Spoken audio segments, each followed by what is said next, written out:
కృష్ణా జిల్లా మచిలీపట్నం 27వ డివిజన్లో రాజకీయం రోజురోజుకు ఆసక్తికరంగా మారుతుంది. స్థానిక ఫతూలాబాద్ వంతెన వద్ద రోడ్డు నిర్మాణ విషయంలో 27వ డివిజన్ టీడీపీ కార్పొరేటర్ రాళ్లకొట్టు రాము టీడీపీ మాజీ కౌన్సిలర్ కాజా మధ్య వాగ్వివాదం చోటు చేసుకుంది.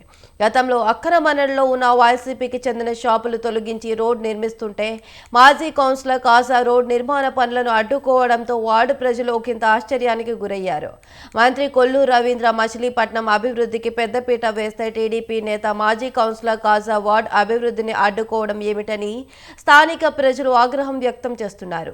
ఒకే పార్టీకి చెందిన ఇద్దరు నేతల మధ్య అభివృద్ధి విషయంలో ఈ విధమైన భిన్న అభిప్రాయాలు రావడం చర్చనీయాంశమైంది.